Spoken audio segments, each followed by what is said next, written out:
दोस्तों नमस्कार। आज हम 70 बीपीएससी मेंस के लिए 12 औद्योगिक नोट्स पर चर्चा करेंगे। अभी हाल ही में सरकार द्वारा मंजूरी दी गई है। करंट में ये आ जाएगा। करंट में नहीं तो सेकंड पेपर में संभावना बनती है। दोस्तों उससे पहले यदि 70 बीपीएससी मेंस पास करना है, कुछ नहीं करना है, 180 वीडियो पीडीएफ को रट के जाना है, फाइनल होगा। इसका चार्ज 4000 है। 83 73 98 49 95 पे संपर्क करके बैच ज्वाइन कर सकते हैं। आइए सबसे पहले औद्योगिक गलियारा विकास कार्यक्रम क्या है इसके बारे में आपको क्वेश्चन आ जाएगा तो भूमिका लिखना है। सबसे पहला, राष्ट्रीय औद्योगिक गलियारा विकास कार्यक्रम भारत सरकार का महत्वाकांक्षी और संरचना पहल है, इंफ्रास्ट्रक्चर इनिशिएटिव है, जिसका उद्देश्य शहरी और औद्योगिक विकास को बढ़ावा देना, यानी शहरी और औद्योगिक विकास को बढ़ावा देना इसका उद्देश्य है।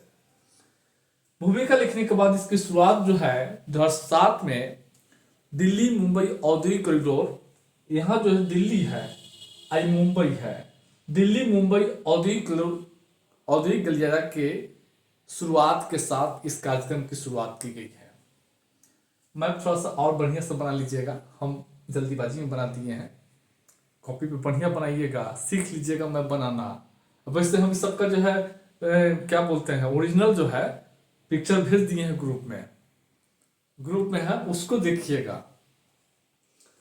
तो अब जो है इस कार्यक्रम की क्या विशेषता है, इस कार्यक्रम के तहत 11 औद्योगिक यानी राष्ट्रीय औद्योगिक गलियारा विकास कार्यक्रम के तहत 11 औद्योगिक गलियारा का विकास किया जाना है। और साथ ही साथ इस कार्यक्रम के तहत भारत सरकार 12 औद्योगिक नोड्स या औद्योगिक शहरों की मंजूरी अभी हाल में दी है। अब यह औद्योगिक गलियारा 11 औद्योगिक गलियारा क्या है इसके बारे में एक मैप आपको बनाना है। पीडीएफ में ग्रुप चैनल में भेज दिए हैं, कहाँ कहाँ है तो देख लीजिए। पहला औद्योगिक गलियारा जो है दिल्ली मुंबई औद्योगिक गलियारा कार्यक्रम है। दूसरा है अमृतसर कोलकाता औद्योगिक गलियारा कार्यक्रम, यहीं पे गया स्थित है, गया होकर जाती है, क्रॉस करती है। तीसरा है बेंगलोर चेन्नई औद्योगिक गलियारा कार्यक्रम। चौथा है विशाखापट्टनम चेन्नई औद्योगिक गलियारा कार्यक्रम। पांचवा है कोलकाता विशाखापट्टनम, यानी उसको ओडिशा औद्योगिक गलियारा कार्यक्रम भी कहते हैं, पांचवा। छठा है नागपुर हैदराबाद औद्योगिक गलियारा कार्यक्रम। फिर सातवां जो है, देखिए सातवां,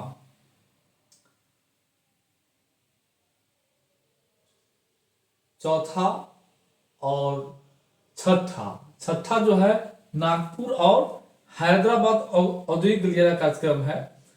आठवां जो है बेंगलुरु और हैदराबाद बेंगलुरु औद्योगिक गलियारा कार्यक्रम है। उसके बाद 10वां जो है 7वां देखिए कौन है, हैदराबाद वारंगल औद्योगिक गलियारा कार्यक्रम। 8वां तो आप देख लिए।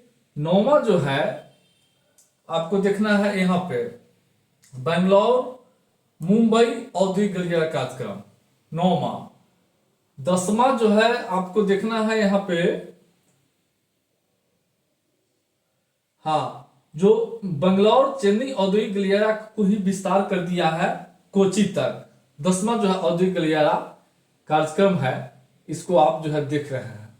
तो इसी तरीके से एक मैप बनाना है और सारे औद्योगिक गलियारा कार्यक्रम को जो है रेखांकित जो है आपको करना है। मोटे तौर पे 5-7 को दिखा दीजिएगा, 10 को और हो जाएगा। तो ये जो है इस कार्यक्रम के तहत 11 जो है औद्योगिक गलियारा का विकास जो है किया जाना है, 11 औद्योगिक गलियारा का। और उसके बाद जो है 12 औद्योगिक नोड्स का जो है विकास जो है किए जाएंगे। अब जो है 12 औद्योगिक नोड्स जो है देखेंगे, एक मैप बनाना होगा।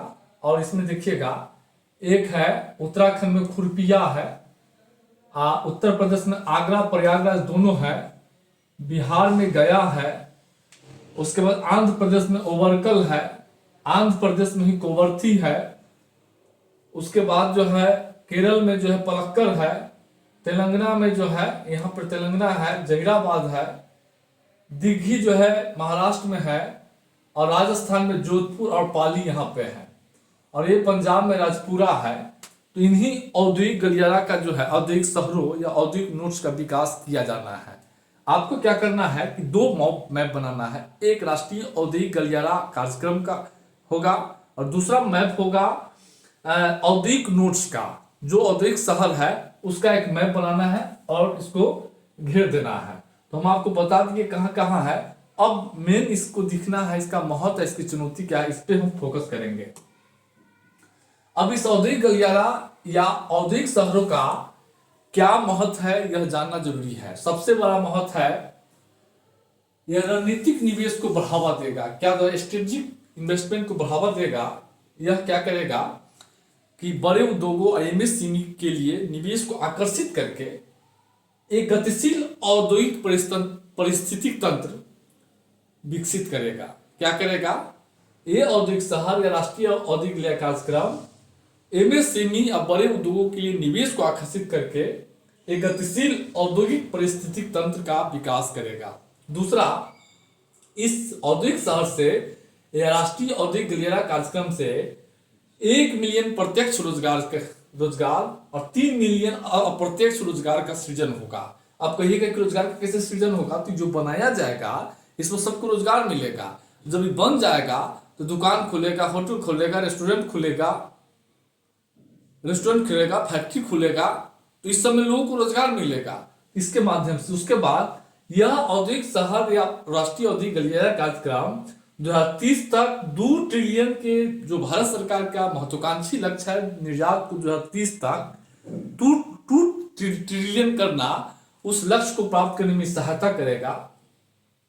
यह जो है औद्योगिक गलियारा जो 2047 तक भारत सरकार का लक्ष्य है विकसित भारत बनाने का, इस लक्ष्य को पूरा करने में सहायता करेगा।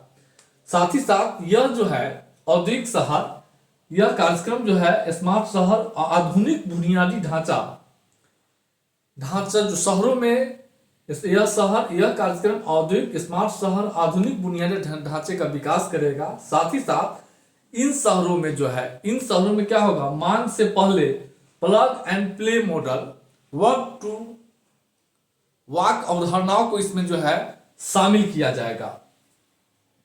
साथ ही साथ क्या होगा, इस कार्यक्रम के विकास में आईसीटी और हरित प्रौद्योगिकी को, हरित जो है ग्रीन टेक्नोलॉजी को जो है उपयोग किया जाएगा। इससे क्या होगा, सतत विकास को बढ़ावा मिलेगा। जो इस गलियारा विकसित किए जाएंगे इसमें हरित प्रौद्योगिकी और सूचना प्रौद्योगिकी का इस्तेमाल किए जाएंगे। इसके माध्यम से क्या होगा, यह जो है सतत विकास को बढ़ावा देगा। साथ ही साथ इस परियोजना के माध्यम से कनेक्टिविटी और परिवहन में जो है परिवहन व्यवस्था में सुधार होगा। क्योंकि बड़े बड़े अच्छे से अच्छे सड़कें बनेंगे तो निश्चित रूप से गाड़ी कम खराब होंगे, तेजी से गाड़ी चलेगा, वस्तु और सेवाओं की आवाजाही जो है तीव्र गति से होगी। जब वस्तु और सेवाओं की आवाजाही तेज होगी तो किसानों को भी लाभ मिलेगा, आम जनता को लाभ मिलेगा, औद्योगिक उद्योगपतियों को लाभ मिलेगा।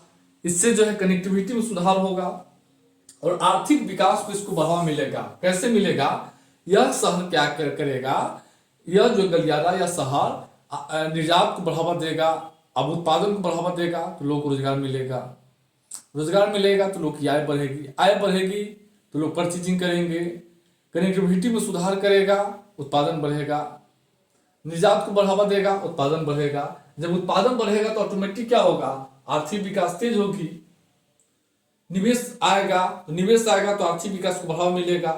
तो इन सब परियोजनाओं के माध्यम से आर्थिक विकास को बढ़ावा देगी यह परियोजना। और साथ ही साथ अब इसकी चुनौती क्या है, सबसे बड़ा चुनौती है भूमि अधिग्रहण की।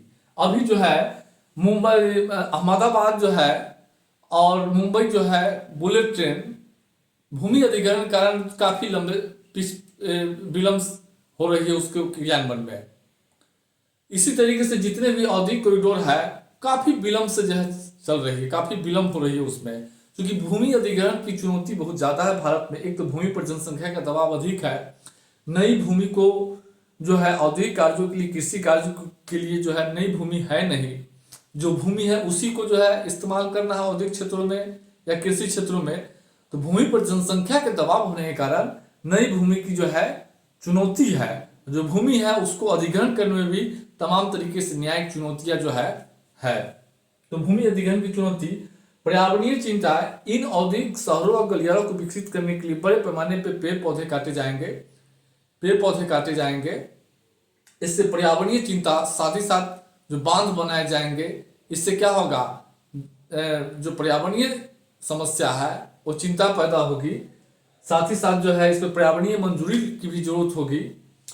और कृषि भूमि का अधिग्रहण, अब ये शहर जो बनाए जाएंगे और इसके लिए कृषि भूमि का अधिग्रहण होगा, तो कृषि भूमि का जो है गैर कृषि कार्यों में इसका इस्तेमाल होगा। इससे खाद्य सुरक्षा पर भी असर पड़ सकता है, क्योंकि कृषि भूमि पर पहले ही जनसंख्या का दबाव है। भारत में कृषि भूमि की पहले ही कमी है, एक तो जनसंख्या तेजी से बढ़ रहा है, नई भूमि को कृषि योग्य बनाने के लिए भूमि है नहीं आपके पास। तो अगर जो कृषि क्षेत्र में भूमि है, अगर उसी भूमि को आप औद्योगिकरण करेंगे, औद्योगिक क्षेत्रों में या गैर कृषि क्षेत्र में इस्तेमाल करेंगे, तो स्वाभाविक है कि कृषि उत्पादन पर असर पड़ेगा। जब कृषि उत्पादन पर असर पड़ेगा, कृषि उत्पादन कम होगा, तो खाद्य सुरक्षा संकट पैदा होगा। उसके बाद इन औद्योगिक नोड्स को विकसित करने के लिए बड़े पैमाने पर निवेश की जरूरत होगी, और भारत में निवेश की पहले ही से चुनौती है, तो निवेश की भी चुनौती है। साथ ही साथ ये जो औद्योगिक नोड्स है 10 राज्यों में स्थित है। अब इन औद्योगिक नोड्स को विकसित करने के लिए केंद्र राज्यों में जो है तालमेल भी जरूरी है। कई राज्यों में जो है, जैसे कि पश्चिम बंगाल है, पंजाब है, तेलंगाना है, तो इन सब राज्यों में जो केंद्र में जिसका सरकार है उसका राज्यों में सरकार नहीं है, तो केंद्र राज्यों की भी तालमेल भी जरूरी है। साथ ही परियोजना की सफलता में भी संदेह है, क्योंकि पहले से smart cities, make in India, startup, ये सब जो है, या नमामि गंगे, ये सब जो है चली आ रही है, लेकिन वो सब भी जो है उसमें आंशिक सफलता ही मिला है। इसलिए ये विशेषज्ञ इस पर आशंका जता रहे हैं कि इन परियोजनाओं में भी आंशिक सफलता ही मिलेगी, क्योंकि मेक इन इंडिया का भी ढिढोरा पीटा गया था, लेकिन उसकी सफलता आप देख लीजिए क्या है। मेक इन इंडिया का भी टारगेट रखा गया था कि भारत के जीडीपी में 15 से 16% योगदान किसका होगा, विनिर्माण क्षेत्र का होगा, लेकिन आज भी वो 10 के आसपास ही है। तो चिंताएं जता रही है कि जो पहले की परियोजना है उसमें आंशिक सफलता मिली है, तो निश्चित रूप से इस परियोजना पर भी शक किया जा सकता है, संदेह किया जा सकता है। तो यही स्थिति है। अब इसमें 2 चीज करना है। पहला क्या करना है कि मैप बहुत अच्छा से बनाना है, और महत्व और चुनौती याद रखना है, हो जाएगा।